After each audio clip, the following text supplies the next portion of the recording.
Unong, magandang araw sa iyo at live na live tayo sa iyong patutuo at bagamat nakalimot ka sa programa, ngayon ay nabigyan ka muli ng bagong pag-asa. So para mawala ka sa karamdaman mo, anong titimplahin mo sa lahat ng iyong lalamunin, inumin? Baking soda, ipakal na. Magkano ba ang baking soda? Ngayon, pag may dumaan sa'yo nagasigaw ng photo, bibingka, kutsinta, bilhin mo. Gamot yan. Ano bang nilalagay sa pangkalsa sa photo sa kabibingka? Baking soda. Maraming cardiologists ng napansin ko na tumagabay sa aking apo, sa aming textbook na yan. Magkano ba ang 1 kilong baking soda? 20 pesos lang eh. Yun lang yun. Kahit na gagaw, liwayway. Pwede yan. Yun lang.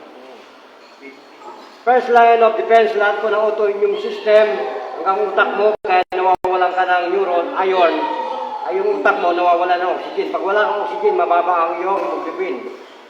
Magkakaroon ka ng hypoxemia. Ha? Ha? Kaya huwag na tayo pumunta doon sa problema na yan. Kaya in-intercept ko ang mga karamdaman ng mga tao na pag chronic naman pag diabetic ko na, chronic na yan. Automatic chronic na ang problema pag ikaw may diabetes, chronic yan. Kasi may stages yan. Pag yan ay pumunta sa insipidus, mas matindi pa sa chronic yan. Pag diabetes mo ay insipidus, utak na yung cancer mo na, cancer na yun. To get rid of it is by doing a lot of care. Gawin mong patugan sa ang iyong mindset. Lahat ng susukol, bato, kahit piso, tunawin mo sa nadala mo. Kaya mo yun, yung kaya yun, mantra yun. Maging pato ka muna, hanggang sa itig bibi pato. Okay, Manong, kamusta ng pakiramdam mo nung naging pato ka ngayon? Nilagyan ka ng lanelo. Sa puwet, ikaw maglalagay ha. Hindi na kami. Ha? Lahat ng butas.